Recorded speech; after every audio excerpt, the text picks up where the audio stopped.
하나님이 우리에게 주신 아들 예수 그리스도 안에 참된 기쁨과 평안과 만족이 있습니다. 여러분의 삶이 잘 되어지게 하시고 또 좋은 일들이 일어나도록 우리 삶의 주인 되신 주님의 주권적인 역사하심이 여러분과 함께 하시기를 간절히 축복합니다. 우리 하나님은 위대하시고 능력이 많으신 하나님이십니다. 놀랍게 새 일을 계획하시고 그 일을 이루시며 또 그 일을 나타내시는 기적의 하나님이십니다. 물에서 건져낸 자 모세죠.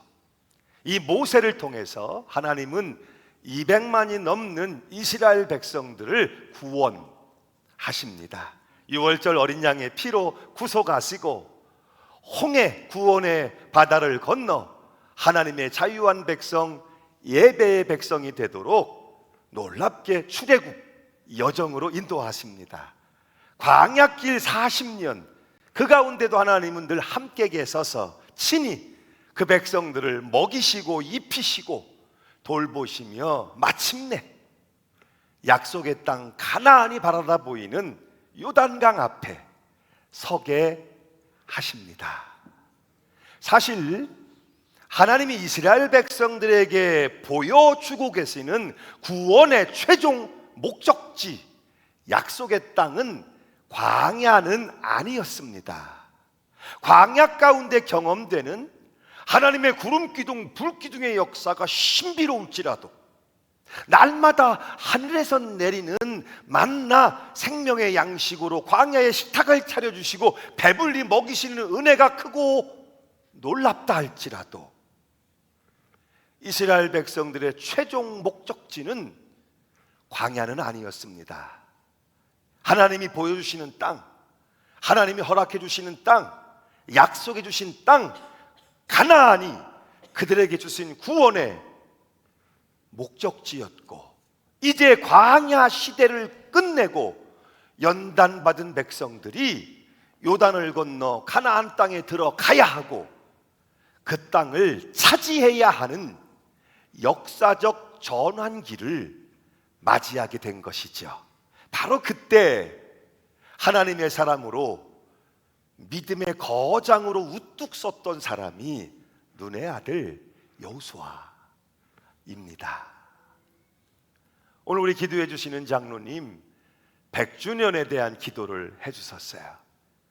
여러분, 교회사적으로 전국교회의 100년 어떻게 생각을 하십니까?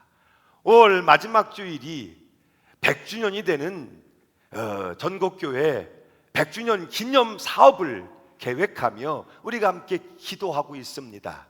물론 많은 예산이 소요될 것이기 때문에 하나님은 마땅히 예비되고 헌신된 종들을 통해서 그 일을 풍성히 그리고 놀랍게 감당하게 하실 겁니다.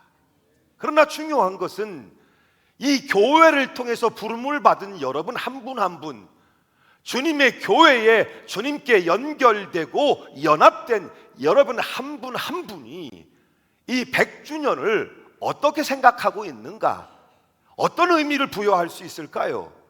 어떻게 해석할 수 있을까요? 이 교회는 생생하게 일제강점기라고 하는 식민지 시대의 이곳에 복음의 씨앗이 뿌려져 교회로 부르신 성도들이 모여져 눈물과 기도로 시작이 되었고, 전쟁의 시대, 그 참화와 폐허의 시대를 고스란히 겪어내야만 했었고, 보릿고개는 어떨까요? 눈물 없이 넘어갈 수 없는 지극히 가난하고 궁핍했던 보릿고개 시절에 교회는 믿음을 지키며 이곳에 서 있어야 했고, 급변하는 격동기, 산업화 변화의 시기에 교회는 어쩌면 이 나라와 민족의 심장처럼 뜨겁게 뛰는 역할로 이곳에 서 있었고, 그런가 하면 축제의 자리 혹은 말세시대 코로나의 무서운 상상도 하지 못했던 습격들, 그리고 이 시대의 갈등과 분열의 시대 가운데 100년 그 삶의 현장을 지켜내며 서 있었던 이 교회는, 그리고 이 교회로 부름을 받은 저와 여러분들은 과연 그 100년의 시간, 그 역사를 두고 하나님이 써오신 역사였다고, 하나님의 은혜의 역사였다고 그렇게 기념비적인 감사를 고백할 수 있을까요?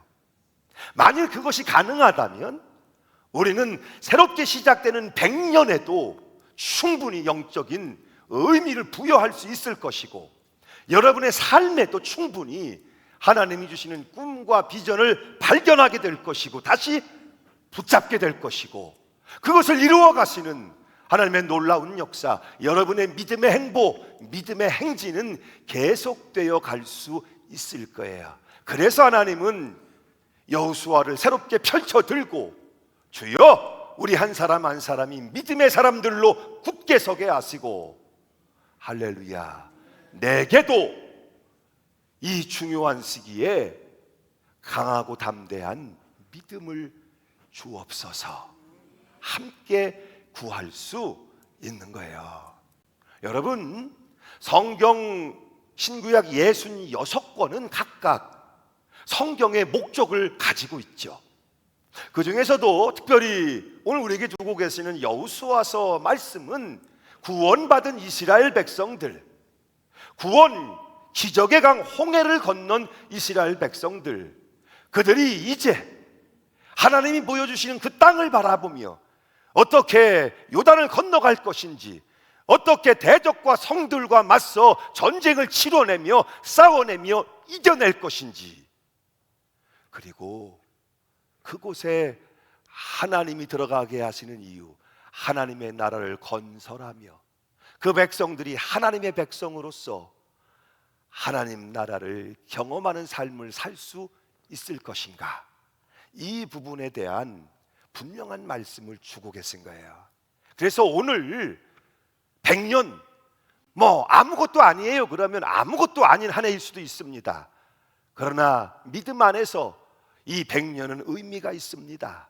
지난 100년의 기념비적인 감사를 울려낼 수 있다면 앞으로 새로운 100년 역시 하나님이 놀랍게 일들을 계획하시고 이루어 가실 거며 기적을 행하실 겁니다. 우리가 이런 고백을 가지고 오늘 울려주시는 이 말씀을 통해서 우리가 과연 무엇을 바라봐야 하는 건지, 어떤 싸움을 싸워야 하는 건지, 무엇을 이뤄야 되며 무엇을 얻어야 하며 무엇을 승리해내야 하는 것인지, 그러므로 여러분에게 주신 그 땅이 삶의 자리가 약속의 땅이 되고 구원의 땅이 되고 거기에 하나님의 나라가 건설되어질 때 여러분은 충분히 하나님의 백성으로 하나님 나라를 경험하게 될 줄로 믿습니다.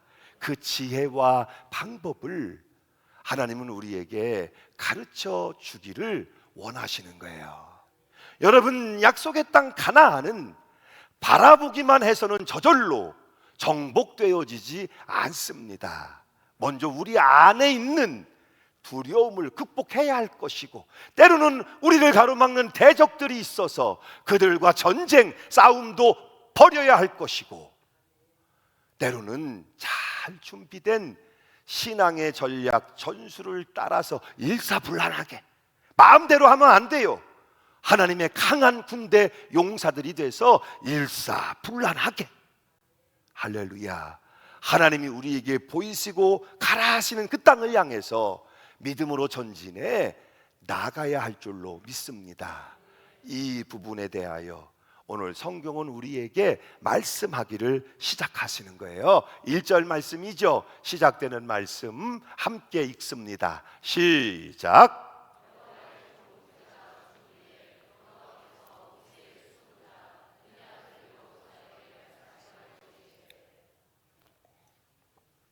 여호와의 종 모세가 죽은 후에, 여호수아 1장 1절이 이렇게 시작되고 있네요. 모세가 죽은 후에, 모세는 절대적인 존재죠. 이스라엘 백성들에게 모세는 누굽니까? 모세는 위대한 지도자입니다. 영적인 아버지입니다. 그들의 보호자입니다. 그런 모세가 죽은 후에라는 말씀으로 시작되고 있어요. 여러분 기억하시죠? 하나님은 모세를 통해서 위대한 일들을 행하셨어요. 모세가 기도할 때마다 응답하시지 않은 적이 없어요. 모세에게 하나님의 지팡이를 손에 들게 하시고 놀라운 능력들을 나타내게 하셨죠. 바로를 꺾어버리게 하셨고, 그 넘실대던 바다를 기적으로 갈라 건너 구원하게 하셨고, 광야에서 물이 없어 기갈에 들어 죽어갈 때는 반석에 생수가 솟아나 그들로 먹고 마시게 하셨고, 할렐루야. 아말렉 족속, 이방 족속이 쳐들어왔을 때도 하나님이 주신 지팡이를 들고 그의 손이 올라가면 이스라엘이 이기고 전쟁의 승리도 이루어내게 하셨고, 모세는 이스라엘 백성들에게 있어서는 절대적인 존재, 절대적인 지도자. 그런데 그가 이제 이 강만 건너면 되는데 목적지 가나안을 앞에 두고 죽었습니다. 모세의 죽음이라고 하는 건 상상도 할 수 없겠죠. 모세의 죽음은 이스라엘 백성들을 충격의 도가니에, 영적 패닉 상태에 빠뜨리고 말았습니다. 이제부터 우리가 누구를 따라야 합니까? 이제부터 우리가 누구의 말을 들어야 합니까? 이제부터 우리가 무엇을 어떻게 해야 할까요? 이 영적 상태에, 패닉 상태에 빠져 있을 때 하나님께서 모세의 수종자였던 여호수아를 찾아오시고 여호수아에게 말씀하시는 거예요. 2절 말씀이죠. 같이 한번 읽어봅니다. 2절 말씀 시작. 내 종 모세가 죽었으니 이제 너는 이 모든 백성과 더불어 일어나 이 요단을 건너 내가 그들 곧 이스라엘 자손에게 주는 그 땅으로 가라. 아멘. 여호수아도 마찬가지였어요. 여호수아도 충격받은 것, 여호수아도 어쩌면 가까이에서 모세를 수종들었기 때문에 더 황망하고 영적 패닉 상태에 빠져 있었을 거예요. 어떻게 해야 할지, 아니 자기가 누구인지도 모르고 있었을 거예요. 그런 여호수아를 찾아오셔서 하나님의 음성을 주시는 거예요. 모세가 죽었으니 이제는 여호수아가 사명을 이어서 감당하라. 하나님이 여호수아에게 말씀하시는 거예요. 이 말씀을 여러분 잘 들어보세요. 모세가 죽었으니 이제부터 여호수아가 사명을 이어가라. 내가 누구인가? 내가 무엇을 해야 하는가? 명확하죠. 내가 이제 누굽니까? 내가 무엇을 해야 합니까? 결과적으로 여호수아가 하나님의 음성을 따라갔을 때 그의 정신적인 충격과 두려움을 벗어날 수 있었고, 놀랍게도 여호수아는 위대한 믿음의 거장으로 하나님이 주시는 사명을 감당해내며 승리해 냅니다. 하나님은 말씀하신 하나님이세요. 우리가 아플 때, 우리가 힘들 때, 우리 삶이 위기에 처하거나 절망에 휩싸일 때 하나님은 반드시 당신의 백성들을 찾아오시며 말씀하십니다. 그 말씀이 들려질 때 우리가 살아나게 되고 용기를 얻게 되고 다시 일어서게 되고 하나님이 주시는 약속, 그 새로운 삶을 향하여 나아갈 수 있게 되는 것이죠.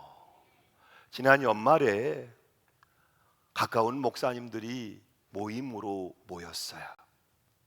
선배 목사님들도 계시고 후배 목사님들도 계신데 좋은 얘기가 별로 없습니다. 힘들다, 어렵다. 주로 그런 이야기들이 쏟아져 나오는 현장이었습니다. 이 시대에 주님의 교회를 맡아 목회하고 있는 한 목회자로서 그들은 상상도 할 수 없는 일들을 경험했거든요. 3년 코로나, 목회자들에겐 정말 죽음과도 같고 무덤과도 같은 시간이었습니다. 3년 코로나가 불러온 여파는 상상도 할 수 없는 것이었습니다. 얼마나 많은 성도들이 교회를 떠나갔습니까?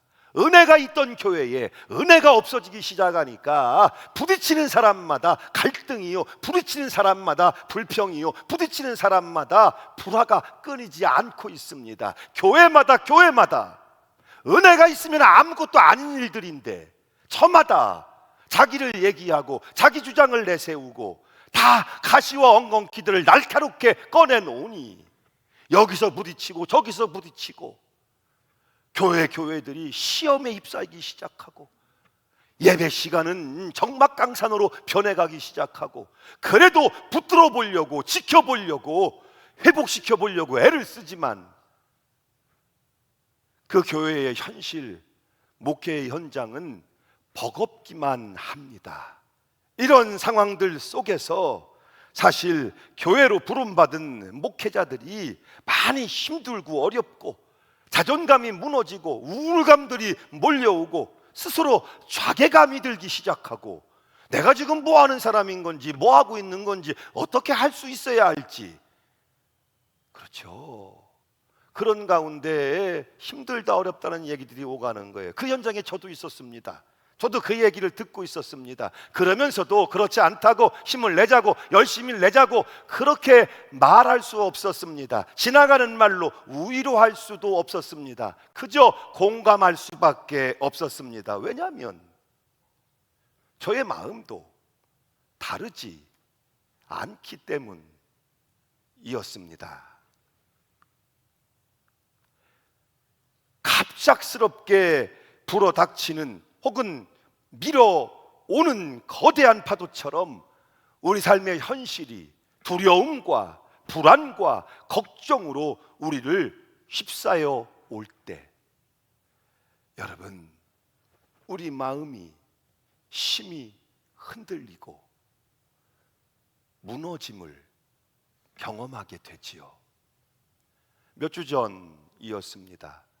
특별한 일이 있었던 것도 아니고 특별한 문제가 있었던 것도 아니에요. 그런데 그날은 하루 종일 이불을 뒤집어 쓰고 누워야만 했습니다. 지독한 무력감 혹은 우울감, 그런 것들이 제 마음을 흔들고 무너뜨리고 있었습니다. 내가 왜 여기 있지? 내가 지금 무엇을 하고 있는 거지? 앞으로 잘할 수 있을까? 어떻게 하면 좋을까? 이런 두려움이 가슴을 가득히 점령하는데 갑자기 코끝이 시큰해지고 눈물이 쏟아지기 시작하는데, 스스로도 이해할 수 없는, 어찌할 수가 없는, 그래서 한나절이 그 뒤로도 지나도록 이불을 쓰고 누워 있어야만 했습니다. 여러분, 이런 현상이 비단 저만 느끼는 경험이겠습니까?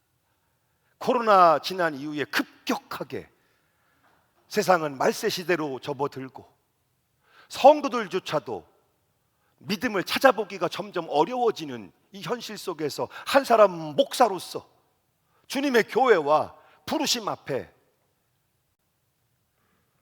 무력감과 우울감을 고백할 수밖에 없는 많은 목회자들. 여러분, 이것이 목회자들만의 경험이고 현실이겠습니까? 이 험한 세상에 오늘도 사업을 해야 한다고 자영업자가 되어서, 직장인이 되어서, 청년, 학생으로서, 그리고 내 가정을 지켜내기 위해 고군분투하고 있는 많은 분들, 여러분, 우리가 한결같이 경험하고 있는 무력감 혹은 우울감은 아니겠습니까? 그런데 중요한 것은 오늘 여러분은 그 자리에 계십니다. 그 자리를 지키고 계십니다. 저도 오늘 이 자리, 하나님의 말씀의 전, 말씀의 강단, 말씀의 사역의 자리를 지키고 서 있습니다. 힘들기는 마찬가지지만, 어렵기는 마찬가지지만, 우울감과 무력감이 내게 있는 것도 사실이지만, 그러나 믿음으로 나를 부르신 이가 하나님이시오, 하나님이 계신 것과 찾는 자들을 만나주시는 것과 주의 이름을 부르는 자들을 외면하지 아니하시고 오늘도 말씀하시며 붙드시고 인도하시는 분이시기 때문에 오늘도 그 믿음 가지고 이 자리를 내 삶의 자리를 지켜내고 서 있는 것이죠. 하나님은 그들에게 말씀하십니다. 그들에게 찾아오시고 분명히 음성을 주십니다.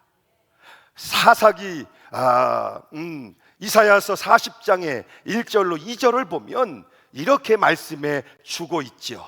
너희 하나님이 이르시되 너희는 우위로하라. 내 백성을 우위로하라. 너희는 예루살렘의 마음에 닿도록 말하며 그것에게 외치라. 그 노역의 때가 끝났고 그 죄악이 사함을 받았느니라. 나라가 망했습니다. 포로로 끌려왔습니다. 그들에게 어떤 희망이 있습니까? 그들에게 남은 건 절망밖에 없습니다. 그들이 누구인지, 또 어디로 가야 하는지, 무엇을 해야 하는지 전혀 알 수 없는 어둠뿐이죠. 그런 그들에게 주님 찾아오셔서 말씀하시는 거예요. 오늘도 그와 같은 현실에 있는 백성들을 찾아오셔서 동일하게 말씀하시는 거예요. 몸과 마음이 상한 자를 위로하십니다. 힘든 고역이 끝났다고, 영적인 죄가 사하여졌다고 하나님이 그 백성 이스라엘을 회복시키기를 시작하셨다고. 할렐루야. 여러분이 이 말씀을 듣고 있는 자들이 누구입니까? 남은 자라고 성경은 말씀합니다. 오늘 이 말씀을 듣고 있는 자가 누굽니까? 고된 노동의 현장, 희망이 없는 삶의 현장, 믿음이 때때로 회방을 받고 공격을 받는 현실을 살고 있지만 끝까지 그 자리를 지키고 있는 사람들, 그 믿음을 지켜내고 있는 사람들, 그 신앙인들에게 아멘. 여러분, 지금이야말로 우리가 이 신앙을 지켜야 할 때는, 여러분에게 주신 그 믿음을 지켜야 할 때는 아니겠습니까? 예배의 자리, 말씀과 기도의 자리, 그들을 하나님께서 이 시대의 남은 자라 칭하시며 그들을 여호수아라 불러내시며 그들을 통해서 아멘, 새로운 시대의 문을 열고 새 일 행하기를 기뻐하시는 거예요. 여러분, 왜 여호수아이겠습니까? 많은 사람 가운데 왜 여호수아를 부르시며 여호수아에게 말씀하시는 것일까요? 성경은 여호수아를 가리켜서 모세의 수종들던 자, 보좌관이라고 소개하고 있습니다. 여호수아는 최고가 아닙니다. 여호수아는 모세의 수종자였습니다. 어떻게 보면 이인자라고 할 수 있지요. 그래서 불러내신 것만도 아닙니다. 모세라고 하는 탁월한 지도자 아래에서 오랜 시간 그 자리를 지켜내며 신중하게 신앙적으로 훈련되고 연단되고 준비된 사람. 아멘. 여호수아는 그런 사람이에요. 모세가 누굽니까? 그 대단한 모세의 그늘 아래에서 40년이 넘도록 그 모세를 수종들며 묵묵히 그 자리를 지켜내며 준비되고 예비되었던 사람. 그의 경험이 무엇이었습니까? 그는 모세가 시내산에 올라갔을 때 하나님의 영광이 온 산을 가득히 덮을 때 그곳에 있었던 사람입니다. 또 모세가 손을 높이 들 때 모세를 대신하여 군대를 이끌고 나가서 아말렉과 싸우는 전쟁터를 지키고 있었던 장수였습니다.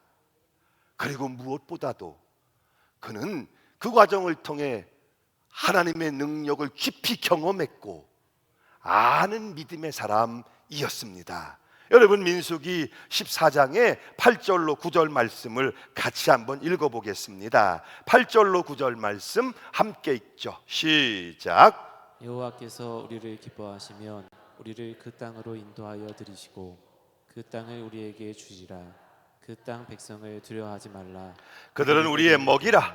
여호와는 우리와 함께 하시느니라. 그들을 두려워하지 말라. 아멘. 12명이 정탐했는데 10사람은 어떻게 그렇게 부정적이고 불신앙적인 보고를 할까요? 그들 앞에서 우리는 메뚜기와 같아요. 우리는 다 죽은 목숨이에요. 우리는 안 돼요. 망했어요. 10사람이 그렇게 보고를 하고 있습니다. 그런데 여호수아와 갈렙은 뭐라고 보고합니까? 아니다, 하나님이 우리와 함께 하시지 않냐? 우리가 올라가면 능히 이기리라, 취하리라. 그들은 오히려 우리의 밥이라, 올라가자. 믿음으로 보고하고 믿음을 선포하고 있습니다. 탁월한 지도자 모세 아래에서 철저하게 예비되고 준비되고 훈련된 사람이었던 거예요. 하나님의 사람들은 하나님이 역사하신 그 현장, 삶의 현장, 임재의 현장, 전쟁의 현장, 사역의 현장, 그 현장에서 훈련되어지고 준비되어지는 거예요. 그러므로 여러분 절대로 뒤로 물러가지 마세요. 여러분에게 주어진 삶의 현장이 분명히 있어요. 어떤 때는 믿음을 지켜야 되는 현장일 수 있고, 어떤 때는 예배를 사수해야 되는 현장일 수 있고, 어떤 때는 치열하게 전쟁이 벌어지는 현장일 수도 있겠죠. 그 현장을 떠나지 마세요. 그 현장에서 하나님을 예배하기를 중단하지 마시고, 그 현장에서 여러분이 믿음의 사람인 걸 증거하시고, 그 현장에서 하나님이 일하시며 역사하시는 것을 다른 데선 경험할 수가 없어요. 어디 나 혼자 산다, 산속 들어가서 경험할 수 없습니다.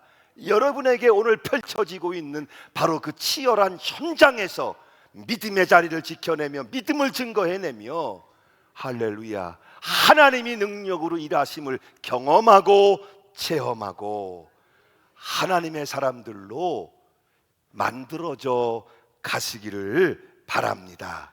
하나님은 그들을 주목하시고 그들을 통해서 일하시는 거예요. 우리나라의 대표적인 연예기획사 JYP, 또 정상에 있던 가수 박진영 씨를 여러분 기억하시죠? 여러분, 이 박진영 씨가 늘 입에 달고 사는 말이 있답니다. 자기 자신은 하루 종일 많은 말을 하는데 제일 많이 하는 말이 나 힘들어 죽겠다, 배고파 죽겠다 하는 말을 계속 한다는 것이죠. 프로그램에 나와 인터뷰를 하는데 왜 그러냐 그랬더니 자기는 하루 20시간 금식하는 것을 일주일에 절반 이상을 한다는 거예요. 그래서 늘 힘들고 배가 고픈 상태에 있다는 것이죠. 그 이야기를 하면서 박진영 씨가 이런 이야기를 해요. 삶은 어쩌면 자기가 정말 하기 싫어하는 그 일을 수십 년 동안 계속해야 하는 것은 아니겠냐고, 거기에 정답이 있다고 이야기를 합니다. 철저하게 자기를 관리한다는 것, 철저하게 오늘도 연습하고 훈련한다는 것, 쉽지 않죠. 10년 전에도 20년 전에도 30년 전에도 수십 년 동안 그 일을 계속해 오고 있다는 것, 어쩌면 거기에 여전히 지금도 최고의 연예 기획자로 정상의 가수로 남아있을 수 있는 이유가 거기에 있는 것은 아니겠습니까? 물론 우리 모두가 최고가 되어야 한다거나 1인자가 되어야 한다는 말씀은 아니에요. 여호수아도 최고자는 아니었습니다. 1인자는 아니었습니다. 오히려 모세를 수종드는 위치에 있을 때 끊임없이 오랜 시간 동안 자신을 관리하고 신앙적으로 믿음으로 훈련되어지고, 할렐루야, 오늘 저와 여러분도 동일하지 않겠습니까? 여러분, 경기를 앞둔 운동선수라면 자기를 관리하고 훈련하는 일에 집중하지 않겠습니까? 입시나 혹은 취업을 준비하고 있는 학생이라면 방만하게 살지 않을 거예요. 자기 자신을 철저히 관리할 거고, 그리고 준비하고 훈련된 자들이 부름과 쓰임을 받게 될 겁니다. 우리 가정도 다르지 않죠. 가정의 안전과 평안과 행복을 누가 지킵니까? 그 일을 맡은 아버지와 어머니들이 자기 자신을 관리하고 가정을 지켜내기 위해 힘쓸 때 그 가정으로 하나님은 행복한 가정이 되도록 일하시고 역사하시는 거예요. 신앙적으로도 마찬가지죠. 그리스도인으로서 물론 우리가 끊임없이 예배의 자리를 지켜내며 우리가 말씀과 기도에 힘쓰며 순종해서 기도하고 헌신하고 봉사하고 전도하고, 그 일이 쉽지 않고 어떤 땐 너무 힘들고 어려워 신앙생활이 왜 이렇게 힘드냐 하고 느껴질 때도 분명히 있겠지만, 그러나 여러분, 그 일을 여러분은 계속 하셔야 합니다. 10년, 20년, 30년이라도 그 일을 계속해 나갈 때 여러분은 신앙적으로 준비될 것이고 훈련될 것이고, 하나님의 때에 하나님이 여러분의 이름을 불러내실 것이고, 여러분을 통해서 놀라운 일들을 행하실 거예요. 믿음의 거장 여호수아는 그런 사람이었고, 오늘 저와 여러분이 그런 믿음의 용사들이 되어지기를 소원합니다. 그래서 누군가는 저 요단강을 우리가 건너가자고, 누군가는 여리고성을 무너뜨리고 가나안을 차지하자고 말해야 하지 않겠습니까? 오늘 저와 여러분이 바로 그 믿음의 사람, 하나님이 불러내서서 놀라운 일들을 행하기 위해 능력을 부으시고 사용하시는 오늘 저와 여러분 믿음의 사람들이 되어지시기를 주 예수 이름으로 축복합니다. 아멘.